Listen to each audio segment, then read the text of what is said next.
Bem-vindo à nossa escola bíblica online. Nós adotamos a revista Compromisso, que pertence à Convicção Editora, esta, por sua vez, a Convenção Batista Brasileira, e nós sabemos perfeitamente que a Convenção Batista Brasileira existe para servir as igrejas batistas. Pelo menos esta foi a finalidade quando da criação da chamada CBB. Dito isto, nós já fizemos um vídeo com a introdução e o primeiro tópico da revista, conforme a nossa proposta de número 5 da lição, falar sobre a crise. Vamos agora abordar um outro tópico para então assim caminhar para o fechamento desta lição.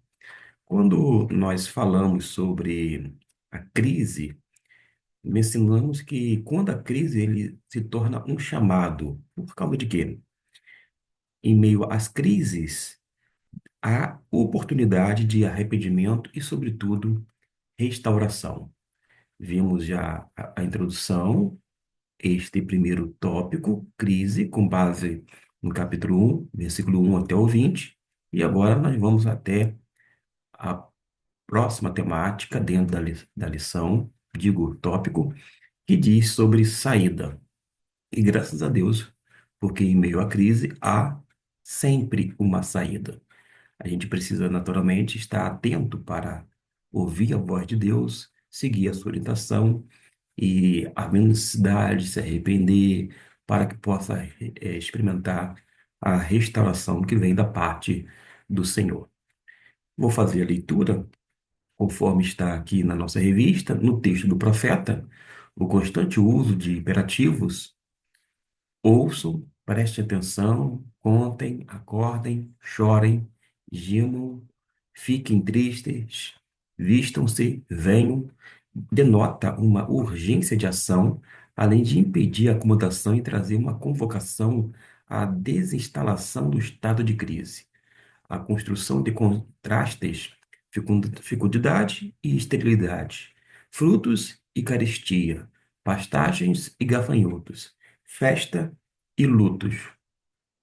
Além disto, hino e súplica, evidenciando que a realidade manifesta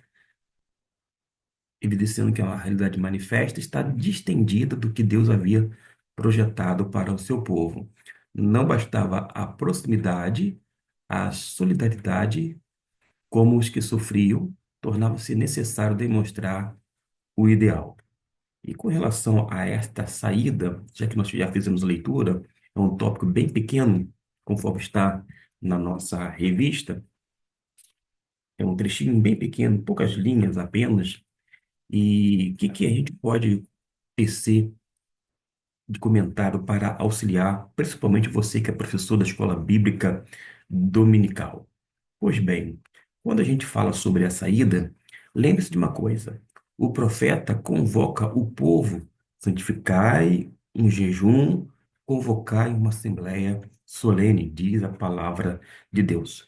Deus não queria apenas rituais vazios, mas, na verdade, o desejo ou a intenção de Deus era que houvesse um retorno genuíno de coração, não apenas de boca, não uma mera cerimônia, mas realmente algo que viesse do coração da parte do povo. E não é à toa que nós vamos ter esses empregos dos verbos imperativos que colocam uma ordem: chorem, vistam-se, clamem, que vai mostrar o quê? A urgência espiritual. Nós temos alguns exemplos que poderíamos citar. Segundo Crônicas, capítulo 7, versículo 14, diz: se o meu povo se humilhar e orar e buscar a minha face, diz o Senhor. Um outro texto, conforme lá o livro de Jonas, que mostra claramente que Nínive clamou a Deus com arrependimento sincero. E o que aconteceu com Nínive mediante esse arrependimento? Diz a palavra de Deus que foi poupada. O que a gente aprende então é que Deus responde não ao barulho, não ao som das nossas palavras, mas à sinceridade do nosso arrependimento. E o arrependimento verdadeiro é mais do que emoção, é ação. Senão, seria um mero remorso. Aliás, O jejum, a oração e confissão são ferramentas para romper o silêncio da crise. E para fechar agora de uma vez com esse tópico, que é bem diminuto, a oração é o início de toda a restauração. Vamos para o próximo tópico, que diz um chamado ao arrependimento com base nestes versículos indicados, capítulo 2, do versículo 1 até o 32. Na revista diz que na crise é preciso reencontrar com Deus, é necessário encarnar o projeto da vida proposto e experimentar o caráter coletivo da comunidade. Ser um servo de Deus não significa ter apólice contra as dificuldades, contra as lutas, contra os sofrimentos. Aliás, o próprio Jesus disse que no mundo nós teríamos aflições, mas que deveríamos ter o quê? Bom ânimo. Contudo, significa viver a experiência com Deus e ser cuidadoso, digo, e cuidado por Ele em todos os momentos. O chamado divino na mensagem do profeta quer despertar aquilo que se havia perdido. E Joel vai apontar os caminhos pedagógicos que vai nos ensinar para superar as crises existenciais. Observe que quando a gente vai para esse texto de, de, da Bíblia, quando está aqui mencionando o autor da revista, ele diz que o caminho dos anciãos é uma convocação para ouvir a fim, isto é, com a finalidade de bem aconselhar. O interesse do profeta está fundamentado nos acúmulos de anos e não em privilégios, na experiência, na vivência com Deus, e apela para aqueles que guardam a memória das intervenções de Deus na vida do povo. A função deste é aportar a memória coletiva e contar às gerações seguintes os atos de Deus na história, a memória da liberdade. Prossegue dizendo que o caminho do coração é a proclamação de que existe a necessidade de conversão interior e profunda, e por isso apela aos corações dos ouvintes. Joel enfatiza que estas são palavras do Senhor, conforme o versículo 12 do capítulo 2, e tem um grau de urgência e, ao mesmo tempo, oferece uma esperança. Esse caminho impõe um novo engajamento. A sobrevivência do povo estava, né, em jogo, e sem atitudes iconográficas, sem atos apoteóticos, o culto deveria ser uma expressão de identificação da própria limitação e prostração na presença de Deus. O coração, para o hebreu, não era somente o centro das emoções, mas também de toda a razão, porque quando se fala em coração no Antigo Testamento, está se referindo à mente, ao pensamento, a esse aspecto. Até porque, no Antigo Testamento, eu sempre repito aqui, não por falta de argumento, mas de uma maneira didática. O hebreu, com o coração, ele pensa e ele sente com as entranhas. É isto que a Bíblia nos diz quando a gente estuda o Antigo Testamento. Assim, rasgar o coração trazia consigo a ideia de rasgar todas as certezas, toda a autonomia em converter-se ao domínio de Deus. Tem uma expressão aqui que é o dia do Senhor. O dia do Senhor é o instante que Deus irrompe na história da humanidade, fazendo a intervenção necessária. Por isso, testifica-se um caminho para a superação do caos. Aquele que vive sob domínio divino tem a sua vida transcorrendo debaixo da vontade de Deus. E, por vezes, tais intervenções são doloridas, contudo necessárias. Devemos clamar para que Deus abra as portas, mas para que também, soberanamente, feche as portas que não são de sua vontade. É bom que se diga que nem todas as portas que se abrem necessariamente são de Deus. Às vezes, portas se abrem, portas com muitas facilidades, com muitas, entre aspas, benesses, algo realmente vantajoso para nós em várias áreas da vida, todavia, não tem nada a ver com a vontade expressa da parte de Deus. Perceba a força das metáforas desse dia. Aí nós temos que ler os textos que estão aqui indicados.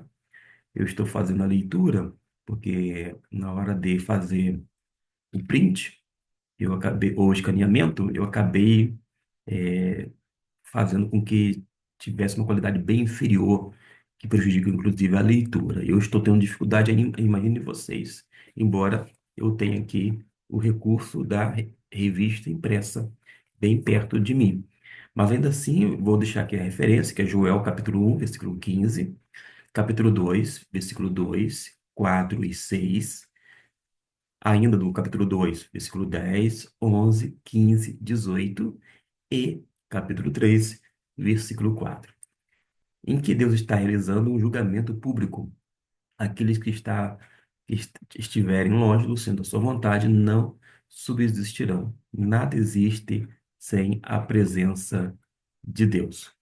Observe que quando a gente lê isso, fala sobre a vontade de Deus. Realmente, o mais importante é nós estarmos na vontade, no centro da vontade do Senhor. Se o tópico anterior ele era diminuto, vou dizer assim, este é um pouco maior. Qual o destaque que eu posso fazer até então desse tópico que fala justamente sobre um chamado ao arrependimento, com base em Joel capítulo 2, versículo 1 até o 32.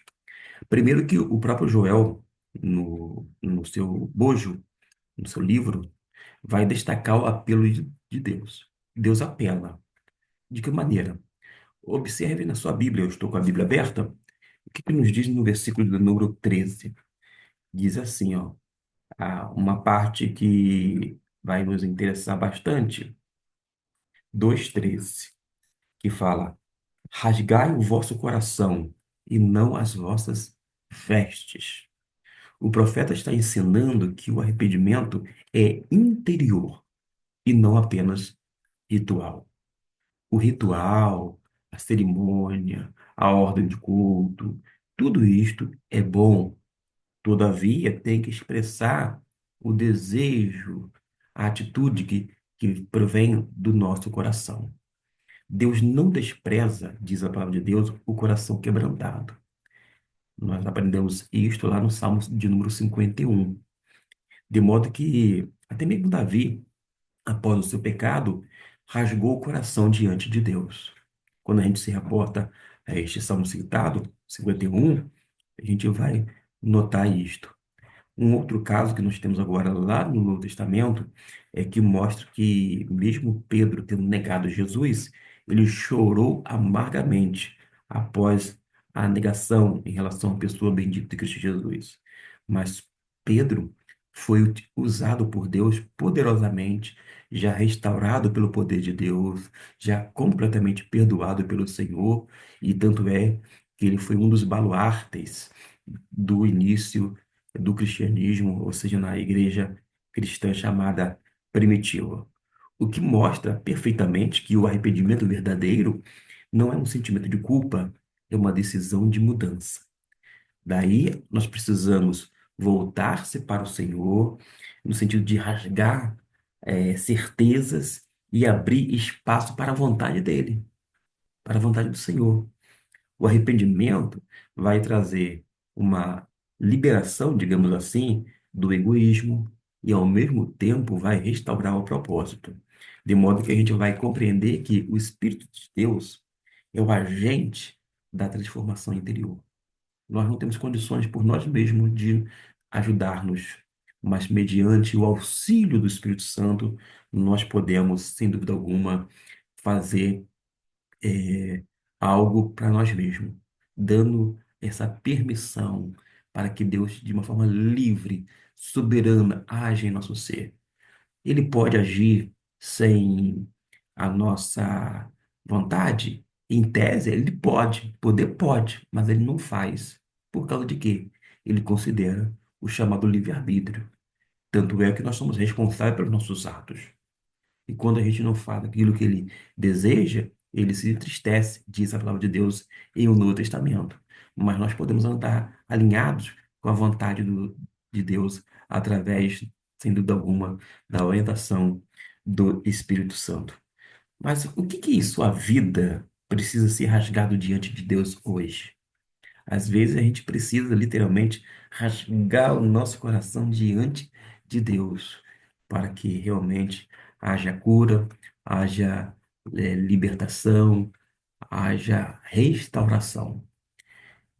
A revista diz assim: o caminho do Espírito de Deus trará legitimidade e autenticidade ao enfrentamento das batalhas do dia a dia. O Espírito é a força divina. Viver nele é encarnar-se na realidade divina. Os que vivem no Espírito entendem que a libertação é sair de si mesmo para os outros, da mesma forma que Jesus saiu de si mesmo para viver e servir entre nós. Uma força expressa capaz de quebrar esse circuito fechado do egoísmo, do pecado e morte. O projeto de Deus, de mutualidade revelado em Jesus, morto e ressuscitado, que comunica seu Espírito. Na efusão do Espírito, Deus anistiou a humanidade envolta e arrastada pelo egoísmo. Então, diante do Pai e da comunidade, o Espírito dá testemunho da docilidade, da obediência, do serviço de todo o que está sob seu domínio. Não há necessidade de magia, transe, espetáculo, êxtase ou sinais esotéricos. O testemunho do Espírito é autenticado no serviço e na decisão de responder ao seu chamado. Depois deste tópico bastante longo, nós vamos para o último, conforme está na nossa revista, que é justamente restauração. É um bem menor, nós não vamos delongar, mas podemos dizer, com base no capítulo 3, versículo 1 a 21, e é importante que você já tenha lido de antemão toda a referência bíblica indicada em nossa revista, para que se possa se situar. Porque depois do arrependimento vem a promessa, e acontecerá que depois derramarei o meu espírito sobre toda a carne. Eu disse no vídeo anterior que Deus, no Antigo Testamento, habitava no meio do povo, isto é, junto com o povo, mas não dentro das pessoas. Os casos que nós temos na Bíblia, o Espírito Santo vindo sobre as pessoas, tomando-as e etc. e tal, são exceções. São pessoas tidas como especiais, no sentido de que tinham obras específicas e elas eram habilitadas, capacitadas pelo poder de Deus através do Espírito de Deus. E por falar em Espírito de Deus, comumente a gente vê essa expressão, Espírito de Deus, Espírito do Senhor. E somente 3 vezes nós vamos encontrar a palavra Espírito Santo no Antigo Testamento. Uma delas no Salmo 51 e outras duas no mesmo texto de Isaías. 3 vezes apenas. Desses 3 termos, digo, dessas 3 vezes que aparece Espírito Santo, ainda assim, uma delas a ideia de espírito de santidade e não necessariamente do Espírito Santo. Claro que esse espírito de santidade decorre do Espírito Santo, mas só para que vocês tenham uma ideia, quando a gente fala sobre o Espírito Santo, etc e tal, fica mais claro em um Novo Testamento. No Espírito, digo, no Antigo Testamento, já é muito difícil haver essa expressão Espírito Santo, tá bom? Mas temos centenas de vezes ocorrendo Espírito do Senhor ou ainda Espírito de Deus. O Espírito de Deus no Antigo Testamento indicava a ação divina. Deus trabalhava através do seu Espírito. Deus em atividade, Deus em ação. Através de quem? Do Espírito dele, do Espírito de Deus, porque o Espírito era distinto de Deus, mas era proveniente do próprio Deus. Dito isto, a gente vai notar que há uma restauração. E esta restauração é marcada pelo poder do Espírito Santo que renova, que capacita e que transforma. Nós podemos nos reportar agora lá para Atos capítulo 2, quando houve o cumprimento da profecia de Joel. O Espírito Santo é derramado sobre todos. O que ocorreu no dia de Pentecostes foi o que a gente pode chamar de democratização do Espírito. Aliás, esse termo nós encontramos na Teologia dos Princípios Batistas, John Lander. É um livreto muito pequenininho, todavia com um profundo ensino, ou seja, um material muito bom mesmo, que todo crente batista deveria, vou dizer assim, ter acesso.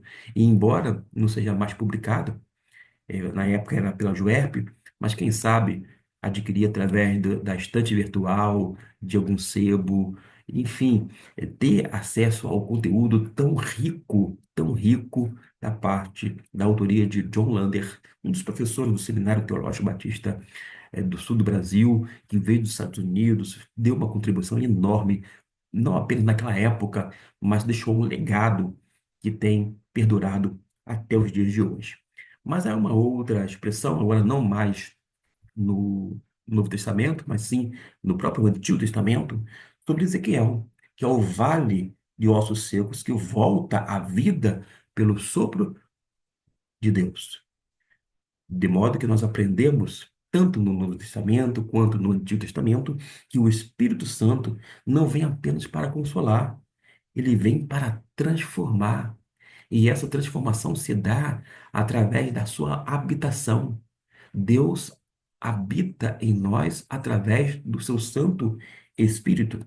E nós temos, então, o derramamento do Espírito Santo, que é o sinal da restauração espiritual, onde o Espírito age a vida, a poder, a comunhão, a missão. E se há essa missão, a gente vai trabalhar na chamada grande comissão.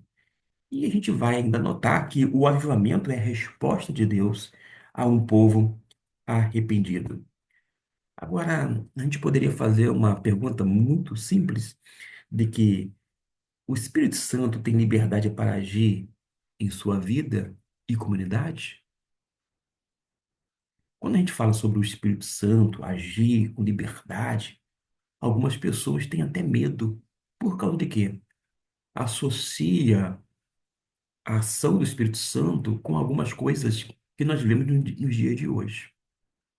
Vez ou outra a gente se depara, e este já viu muito caso dessa natureza, até porque desde adolescente, um pouquinho na juventude, eu estive em alguns arraiais evangélicos, e às vezes parece que o Espírito Santo só age daquela maneira, tipo de uma forma, digamos, eletrizante. Mas eu lembro da pessoa saudosa do pastor Exaltino Gomes Coelho Filho, que dizia que o Espírito Santo não é um choque, digo, não é um fio desencapado dando um choque nas pessoas.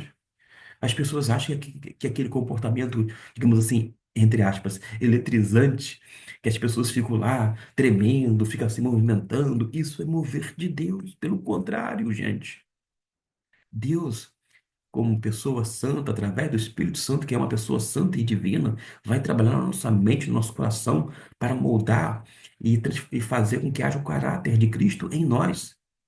Para você ter uma ideia, no dia de Pentecostes, quando ocorreu o cumprimento da profecia de Joel, diz a palavra de Deus que aqueles homens foram cheios do Espírito Santo e eles não saíram numa correria para lá e para cá naquele ambiente, provavelmente no cenáculo. Pelo contrário, eles não ficaram em movimentação, eles não entraram em êxtase. Pelo contrário, diz o texto que eles estavam sentados, sentadinhos. Eles estavam sentados. Tanto é que após haver uma indagação, Pedro, diz o texto, juntamente com os 11, numa referência aos apóstolos, se levantaram. E Pedro começa a explicar o que acabara de ocorrer. Uma pessoa cheia do Espírito Santo necessariamente não vai ter comportamento desmedidos, eletrizantes. Pelo, co- pelo contrário, ela vai se deixar ser orientada pelo Espírito Santo de Deus, que trabalha de uma forma ordeira. Quer ver um exemplo? Quando você olha aqui e acolá, e nós temos olhos, e a gente acaba vendo isso mesmo, não no sentido de crítica, tampouco de emitir uma palavra de julgamento, pelo contrário, mas apenas uma observação ou constatação, porque afinal de contas, nós somos cegos, nós estamos vendo, e vez ou outra a gente vê um culto, digamos assim, descontrolado, um emocionalismo exacerbado. Ah, isso é ação de Deus? Necessariamente não. Por quê? Há um princípio bíblico. que vale para todas as igrejas, sem exceção. Para a igreja de cunho, digamos, histórico ou tradicional, para uma igreja pentecostal ou neopentecostal, e etc. e tal, para todas as igrejas cristãs. E qual é esse princípio? Ordem e decência. Aquilo que passar disto de ordem e decência não tem origem no Espírito de Deus, porque o Espírito Santo de Deus não vai causar desordem, não vai criar caos, não vai promover a confusão. Eu costumo dizer que o Espírito Santo de Deus não vai fraturar, vai romper o corpo de Cristo, não vai ferir o corpo de Cristo. De modo que a gente precisa pensar nesse verdadeiro mover de Deus. Porque o agir com liberdade do Espírito Santo não vai fazer da gente robôs, pessoas que vão ficar tendo comportamentos um tanto fora de ordem. Pelo contrário, agindo sempre, sendo orientado pela palavra de Deus. Eu fico um tanto boquiaberto em ver comunidades inteiras sendo guiadas, orientadas não pela palavra de Deus, mas segundo alguns que eu chamo de gurus religiosos, pessoas que seguem revelações, profecias, sonhos, visões, tudo isto fora das Escrituras, mas não se atém ao conteúdo da bendita palavra de Deus. E eu estou falando isto com a proximidade, inclusive, da chamada Reforma Protestante, porque nós vamos completar, né, salvo engano, 508 anos da Reforma Protestante, no dia 31 de outubro deste ano. Um princípio da Reforma Protestante era somente a Escritura, porque somente a Bíblia é autoritativa, a Bíblia é normativa. Nenhum sonho, nenhuma revelação, nada fora das Escrituras é norma para a minha vida. Não deveria ser para a sua vida como crente em Jesus. Mas muitas vezes as pessoas não leem a Bíblia, não estudam, não se aplicam, não se dedicam, não ouvem a voz de Deus através da palavra dele, que tem a Bíblia como instrumento do Espírito, mas ouve tantas vozes fora das Escrituras. Mas nós precisamos entender que, conforme nos diz, o Espírito Santo tem liberdade para agir em nossas vidas e comunidades, mas não fique preocupado, porque quando o Espírito Santo age soberanamente e na minha vida, na sua vida, nós vamos ser trabalhados pelo Espírito Santo e nós podemos descansar nele. O autor fala sobre, iniciamos nossa jornada em Joel, percebendo os efeitos de uma crise sistêmica sobre aqueles que caminham distante de Deus. Fala sobre o chamado, a conversão, após o chamado, a conversão, o profeta deu a resposta de Deus às orações do seu povo, a promessa divina de que não faltaria acolhimento e cuidado a partir do poder do Espírito, tanto é que o Espírito Santo foi derramado a todos. O cumprimento da profecia se deu lá em Atos capítulo 2. Nós temos esta informação bíblica e nós vamos observar que existe abundância, digo, abundância, isso mesmo, e dignidade. O povo de Deus não será envergonhado. Isso por conta aqui do autor da revista. As nações chamadas à guerra seriam derrotadas. A era da efusão, ou seja, desse derramamento do Espírito Santo, seria simbolizada por uma inversão completa dos símbolos. Instrumentos agrícolas que deveriam produzir o bem-estar coletivo são transformados em instrumentos de guerra. Não existe necessidade de armas sob o domínio de Deus. Existe paz e confiança, não no aparelhamento do Estado e nem em sua força bélica. A força vem de Deus. Eu queria dar uma palavra aqui, né, nessa parte final, é que às vezes há uma expectativa por parte de nós crentes de Jesus que a mudança virá através do viés político, independente de ser partidário ou não. Ah, vamos fazer leis para poder fazer com que todas as pessoas, quer crente ou descrente, venham estar sujeitas à lei de Deus. Acontece que A lei de Deus é dada para o seu povo. E às vezes a gente exige que as outras pessoas que não conhecem ainda Deus tenha um comportamento compatível com a vontade dele. A gente às vezes quer que as pessoas que não são crentes sejam alinhadas ao querer de Deus ou ao seu ensino, quando na verdade, algumas vezes, não todas, não quero aqui generalizar, as pessoas elas deixam a desejar e querem que as outras pessoas cumpram. Por exemplo, eu particularmente sou contra o aborto e como crente de Jesus nunca vou estimular tal ato.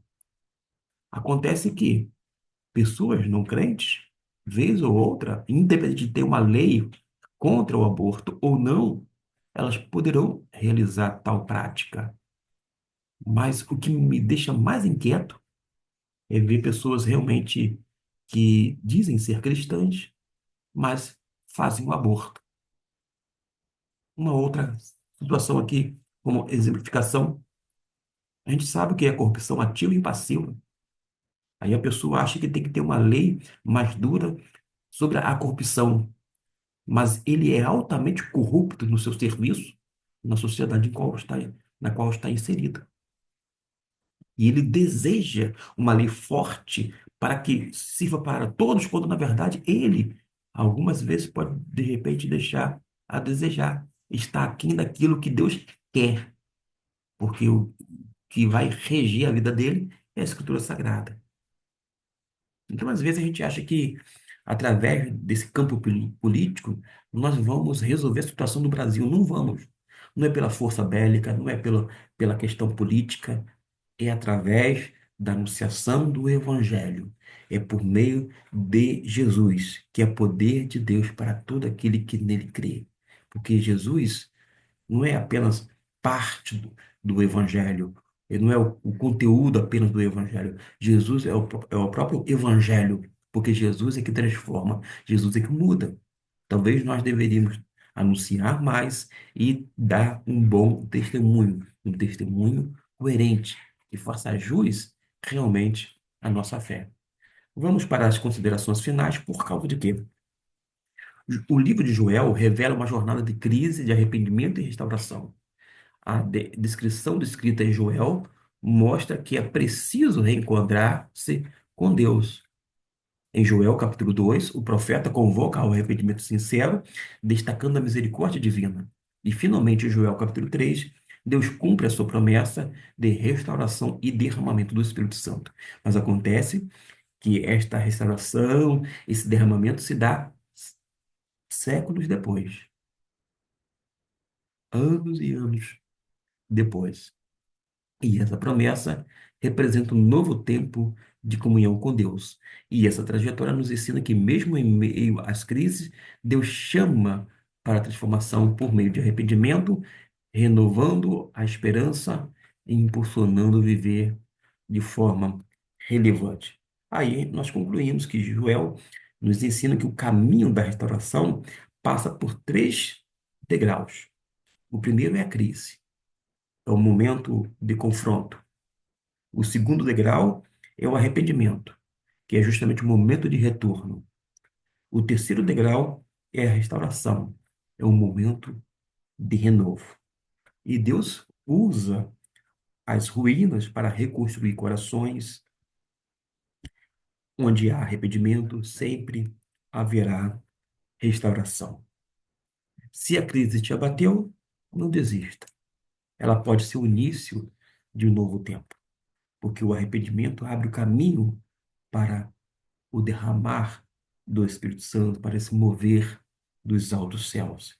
E a gente aprende que a restauração é mais do que voltar ao normal, é viver no poder e na direção do Espírito Santo. Que Deus possa abençoar grandemente a sua vida. Que você possa, enfim, fazer com que a sua vida tenha um grande sentido através da pessoa de Cristo Jesus. Porque, sem dúvida alguma, nós temos que ser gratos ao Senhor pela dádiva da vida, esse dom da vida, mas também o dom da vida eterna através de Cristo Jesus.